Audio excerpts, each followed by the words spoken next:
ohitti juuri Philippartin. Charles menee juuri sillä Silverään puoleisella mallilla. Numero 100, Tommi Sealo. Britti, joka oli todellinen lapsitähti.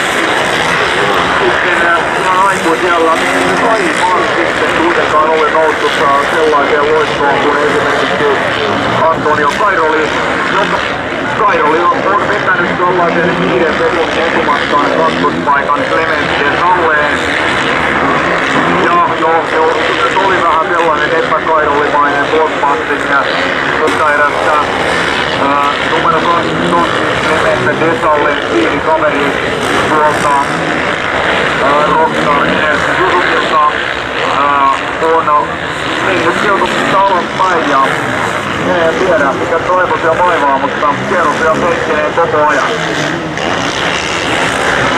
Onko vaan yksinkertaisesti sitten Raikosillakin tämä hyvinkään hiekka syönyt sen fysiikan pois, että ei vaan jaksaa.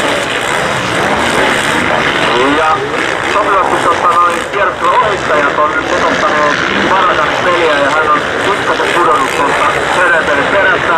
Nostettiin Sereberin eli himmaa, Pauliin tulee se kierrosohitte. Älä himmaa Lunde, anna mennä, kyllä se menee ajavalla ohi.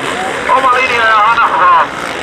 Kyllä Kauter Pauli tulee juuri Sereberistä siellä päästään käännin puoleisen malli edessä. Pauli tulee kierrottua ohi, mutta onneksi siinä Lunde ei joudu väittelemään, vaan pystyy ajamaan omaa ajoa. Kuitenkin siinä edellä menevä italialainen David Guarnieri on nyt sitten pikkasen saanut repäistyä tuota etumatkaa Lundeen.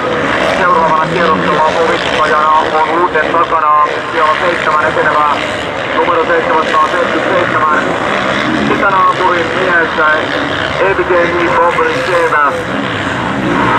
Ja sitten Bobrysevin tässä muuten Ruikon kautta Antti Pyrhösen portugalilaissuojaksi Aisman Reitingistä. Ja muuten Bobryshev ja Gonzales käyvät muuten nyt sitten viimeisillä kierroksilla todella tiukkaa kisaa. Nyt mennään jo toiseksi viimeistä kierrosta. Ja siellä Ruikon kautta Aisman Reitingin portugalilainen Antti Pyrhösen ja Kimi Räikkösen suojaksi on päässyt maasta Bobrysevin kisaan 7. sijasta.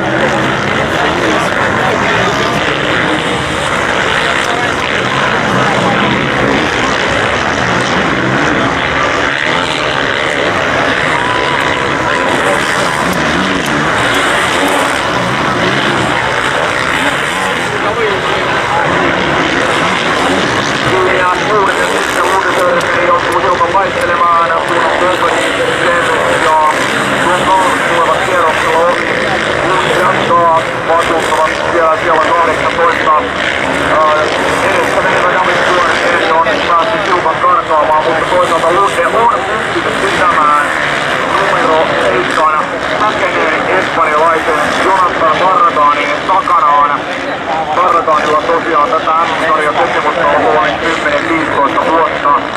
Inglistavalla kokemuksella rutiinilla espanjalainen tulee, mutta ei ole pystynyt ottamaan Lundea kiinni. Kyllä Lunde roikkuu nyt siellä pistesijoilla kiinni. Ja siltähän tämä nyt sitten vaan valitettavasti näyttää, että tätä menoa taitaa muuten Lunde olla sitten ainoa suomalainen, joka näkee ruudulipun. Eriksson, Lehtinen ja Kovalainen ovat jättäneet leikin kesken. Joten Lunde on sitten vähän kymmenen ja pieni tästä ammatykkösen päivän ensimmäisestä erästä. Puolustaa valkoisia värejä ja puolustaa niitä kyllä ihan mallikkaasti. On ajamassaan kohti M-pisteisiin oikeuttavia sijoja ruudulipulle. Tuolta tuo neonkeltainen kypärä, neonkeltainen saappaa erottuu hyvin tuolta oranssimustaan pyörän supeelta. Antonio Kairoli taittaa toiseksi viimeisen mustaan. Sitten tuo kierroksen viimeinen rönsysuora. Viimeinen musta. Ruutulippu on valmiina. Antonio Kairoli voittaa Hyvinkään ensimmäisen erän. Puhulettaa tyytyväisenä. Kairoli Tomille jälleen yksi kerravoitto ja annan johto Eetu vahvistuu. Kakkonen numero 25 Clement Desal. Sitten kolmantena Ruukuli